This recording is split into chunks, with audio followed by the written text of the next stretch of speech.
How we doing, big girls?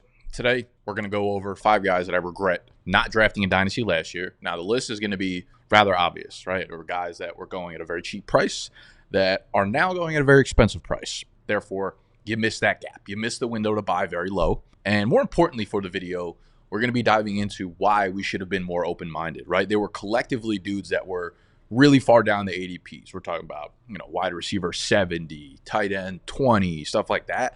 Why we should have been more open to them, why we should have bought them last year, and how we can learn from that, which will parlay into next week's video or my next video, where we're looking at all the commonalities we saw from this video and how we can apply them to dudes in this year's pool. All right, so we're talking about the dudes I regret not drafting more of last year in Dynasty so that we can learn from those mistakes and parlay it into dudes that I will not miss on this year in Dynasty, right? Dynasty is all about taking chances all over the place and kind of going down the spectrum. All right, we're all on the spectrum in one way or another. All these players are on the spectrum in one way or another. Some of them are really good. Some of them are really bad. You should be taking chances on a lot of players, right? You should be building out players that you like, players that you dislike, because we're all wrong sometimes. I'm very rarely wrong, but I have been known to miss. Once every 5 years I miss, and last year was a list of guys that I missed on, all right? So if you want to learn from this and parlay it into the list for next week, make sure you are subscribed. If you are itching to get into more Dynasty leagues, we are organizing them for you in our Discord, okay? Free to join. Link down below. Once you're in there, very easy to join a Dynasty league. We'll have a lot of people yapping about it down there, so you can @sexy once you're in there and figure it out. So we know what to do next.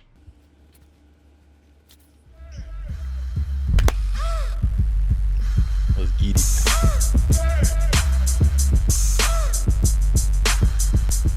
First player up on this list is Nico Collins, wide receiver for Houston. At this time, 1 year ago, his price in Dynasty ADP startups, and these are all prices per keep trade cut, that at the time of when I did the research for this, which was within the last 2 weeks or so, this is the price that they had 1 year ago in startups.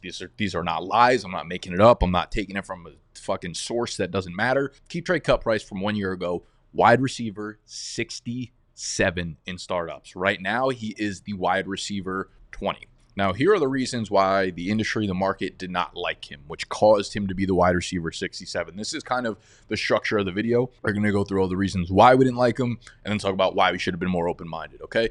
I mean, first off, realistically, he didn't do much his first 2 years. So when a player comes into the NFL and they just don't produce as a rookie or a sophomore, typically the percentage of times that those players hit, very, very low, okay? We were also unsure about CJ Stroud. We were told that Bryce Young was the most accurate passer in the draft. We were told that he was the best prospect. So when the Texans settled for CJ Stroud at number 2, we were not sure about him as a prospect. So you're talking about a player who didn't produce, now getting a rookie quarterback, which any quarterback would have been an upgrade to pretty much anything the Texans had last year. And we were also completely unsure about the offense and the team as a whole, right? They were projected per Vegas to win 4.5 games last year. If you wanted to bet on them, they were a 4.5 win team last year. So going into last year, I felt like there was very little upside. There was very little hope. There was very little positivity going on in H-Town. However, they swung things around, okay? Now, when you're drafting these types of players at this price, right, Nico Collins wasn't the wide receiver 25, where you needed all of these things to break right in order to return value on him. He was the wide receiver 67. There were some god-awful names going before him, okay? And this is why we should have been more open-minded, right? You start to ask yourself a question of, what if CJ Stroud is really good? Turns out he's really good, and this is what happens when your quarterback is really good. When you look at the rest of the pass-catching depth chart there in Houston, right? CJ Stroud, let's say he's average. Let's say he's a little bit above average. Who is he throwing the ball to? At the time last year, it was John Mechie, who stinks. It was Robert Woods, who's 40 years old. It was Tank Dell, who we know is really cool now. But at the time, he was a day 3 pick, an undersized pick, a guy that you were not necessarily nervous about someone taking targets from. So the depth chart was completely wide open at this time last year. Noah Brown, who's completely unproven as well. They had a completely new head coach and a completely new system coming into the year, so anything from Nico Collins' past with a shitty quarterback could pretty much be thrown out the window. He's also a player that got day 2 draft capital, 3rd round pick, a really, really good athletic profile, right? You're talking about someone with crazy size, 6'4", 215 pounds, ran a 4.50 40, which means his speed scores, weight adjusted speed scores in the 90th percentile, his burst scores there, his agility scores there, his catch radius is there. He had a ton of things working for him, okay? So with Nico Collins, this one was, it feels looking back on it like it should have been a really, really, really easy process to be way more open-minded about a dude like Nico Collins. All right, so say it with me. We done fucked up. Say it with me. We done fucked up on Nico Collins. You basically jumped up 50 spots in ADP if you decided to draft Nico Collins last year at this time. Next guy up, we have Baker Mayfield, quarterback in Tampa Bay. His price 1 year ago right now was quarterback 35. His price right now is the quarterback 21. All right. Reasons we did not like him going into last year. Reasons the market were against him. Reasons he was priced at quarterback 35. A lot of people thought that Kyle Trask was going to win the job. You fucking idiots for people that said that. But not really a big deal, right? Because he kind of won that job throughout the summer. But at this time last year, people were saying Kyle Trask was going to win that job. And to be fair, the contract that he got kind of signified that he was competing and was not certainly going to win that starting job. It was a one-year deal. He made like $4 million from it.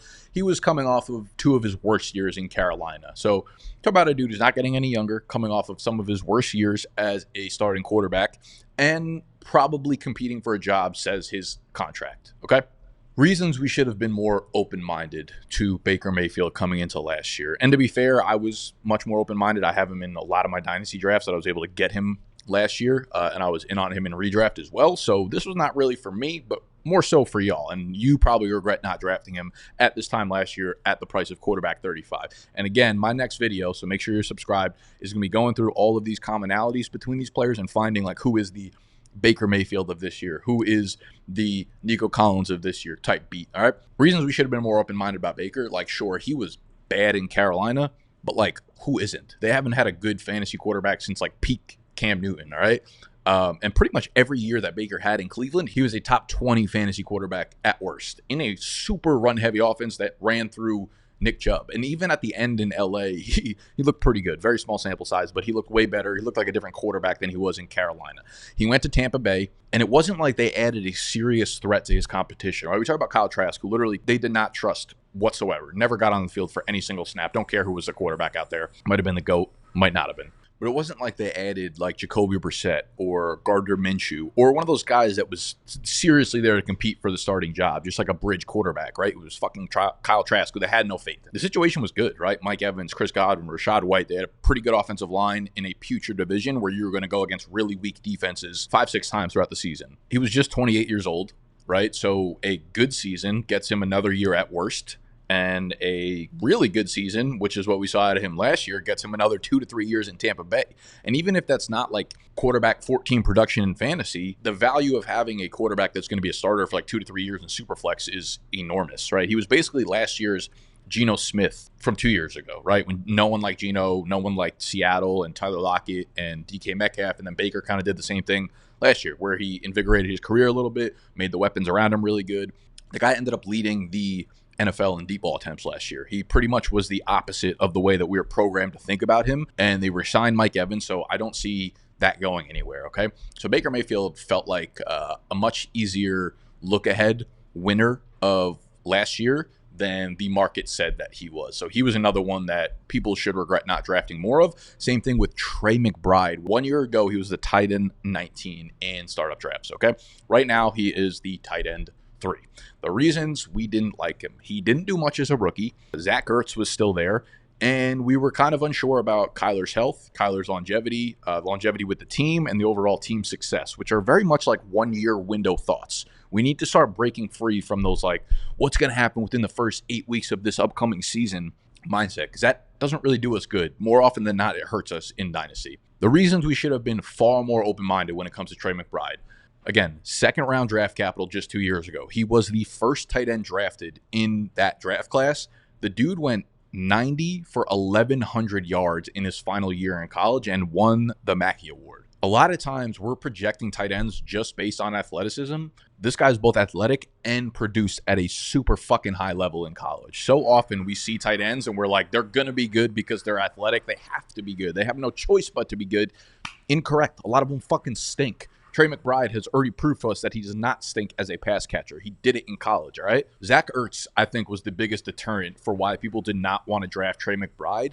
Zach Ertz was 32 entering the year, coming off both an ACL and MCL tear. The chances of him being a thing in that offense or being a thing by the end of the year were sub 5%. We're sub 5%. Like, he's not 24 years old. He's 32 coming off an ACL and an MCL tear. Those types of returns just simply don't happen, all right? And the depth chart group in terms of pass catchers, the opportunity was so obviously there in Arizona. They didn't have anything besides Hollywood Brown. We already had proof of Kyler being good at quarterback when he's healthy. And again, like Trey McBride, 6'4", 245 pounds, athletic, ran a 4.61. He checked almost every box that you could look for in a tight end that's going to break out. Draft capital, athleticism, big-time college production, a good quarterback with lots of opportunity. Like, what else the fuck were we looking for a tight end coming into last year? I get it. There's uncertainty. There's uncertainty with almost every player once you get to, like, round 7 in startups. These are the guys you should be taking shots on, though. Next up, we got Will Levis, quarterback of the Tennessee Titans. This one's kind of an interesting one. It wasn't a drastic jump, but his price 1 year ago was quarterback 29. His price right now is like quarterback 22. So I still feel like it was really easy to see coming, the jump here. The reasons we didn't like him was Ryan Tannehill was there, obviously. We didn't know if Ryan Tannehill was going to play all right. We didn't know if Ryan Tannehill was going to get extended for like another year, 2 years, whatever. Will Levis being drafted in the second round also does not guarantee any sort of play time. Does not guarantee that you are like the heir apparent. It does not guarantee that you will get play time during your rookie contract. I think more often than not, it usually leads to that, but the further you get down in the draft, the less guaranteed your play time will be at any level inside the NFL, all right? With Will Levis, talent evaluators just didn't like him. Accuracy was spotty, etc. That's a lot of like media hype. That's a lot of dudes that don't really know what the fuck they're looking for in terms of film. And I'm not saying like I do when it comes to quarterback, but that stuff is so overrated where like one guy that people trust says he's inaccurate and then the entire industry just like goes off for that. But I will say the biggest deterrent to me was that the fact that he was at Penn State before he transferred to the SEC. He couldn't beat out Sean Clifford at Penn State. Sean Clifford is like one of the worst college quarterbacks I've ever seen play. I saw him play in person. He's the only, I don't have words for it. I can only make sound effects and ad libs for how bad Sean Clifford was. So that's a problem. But the reasons we should have been more open-minded were that after Penn State, he transferred to Kentucky, which again, played in the SEC. That is a much tougher conference, the SEC, to play in, obviously. The defenses are fucking ferocious. They are NFL-level ready defenses. And he broke out in his first year there, played really, really well. His senior year, he had a high ankle sprain that he dealt with, and that's why his numbers dipped, in my opinion. And the other thing was like Ryan Tannehill and Derrick Henry's contracts were expiring at the end of the season, so there was likely going to be a completely new offense there. So just looking ahead, I think these were things that were pretty easy to project. With Levis, I think he had the tools, right, as a quarterback, as an NFL quarterback. He had the size, he had the arm strength. Yes, his accuracy is shoddy sometimes. We've seen so many QBs kind of go through that stereotyping of who he's going to become. And more often than not, I do say that you're less guaranteed to get onto the field as a second-round quarterback, but that's just relative to like top 10 quarterbacks who are guaranteed to get on there. If you look at quarterbacks since the year 2000 drafted inside the early part of the second round, so we're just talking about picks like 33 when the second round starts to the pick 40. All right. So you're talking about that like 10 pick span where Will Levis is drafted. Here are the second round quarterbacks inside that span from 2000. Andy Dalton, Derek Carr, Geno Smith, Will Levis, Colin Kapp, and the GOAT Kevin Kolb. I don't think that early round 2 capital is the same as like pick 55 or pick 60 or something like that. Those guys are right there. Those are the guys that like the teams get to sit all night after the first round and say, like, we want to go up and get our guys. So Levis falls into, like, let me read that list one more time. Dalton, Derek Carr, Geno Smith, Colin Kapp, Kevin Kolb. A lot of hits as it relates to dynasty value, right? So as soon as a quarterback gets onto the field and gets a starting nod, their value spikes up, okay? So Will Levis is someone that we should have drafted more last year, and he might be on the list in this upcoming video that I do because I still think that he's guaranteed to start for the entire year. They built up a lot of weapons around him, but that's not for this video. Again, subscribe if you want to hear that video. And the last one up on this list, we have Zamir White, the running back for the Las Vegas Raiders. His price 1 year ago on the day, running back 60. His price right now in Dynasty is the RB20. The writing was so clear on the wall. It was a whiteboard with black Sharpie written over many, many, many, many, many times. You guys remember that like cohort of running backs last offseason that were like pissed about the whole running back contract situation? They were like a cohort of guys that I'm pretty sure this is not even a bit. I think they got on like a Zoom call to discuss like what they were going to do. They were all like holding out, right? It was like Saquon, Austin Eckler, Josh Jacobs, like all these guys that were pissed about their contract situation. They got together. They're like, how do we, here's the deal. Saquon, he gone. Eckler, he gone. Josh Jacobs, he gone, right? Like, we should have probably seen that coming. And anyone who was behind him or anyone who came and took their places ended up seeing a massive jump in value here, okay? I think this was still a tricky situation, and I don't know that I even really want to draft Zamir White this year because I still feel like unsure about the situation because we didn't really know if the Raiders were going to draft another guy, right? If they let Josh Jacobs leave and then take like a Blake Corum in the third round or something like that would have been a problem, obviously.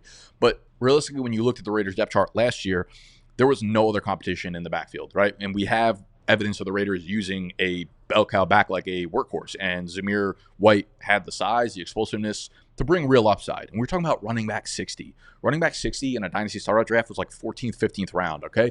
And now you're taking him at the RB20, like probably not for me, but that is such a big value jump that now you could flip Zamir White for, you know, a mid-second round pick or something like that. So someone that you took in the 15th round is now a mid-second round rookie pick for you. Looking at the depth chart, there was nobody else on the team. We should have seen Josh Jacobs on his way out.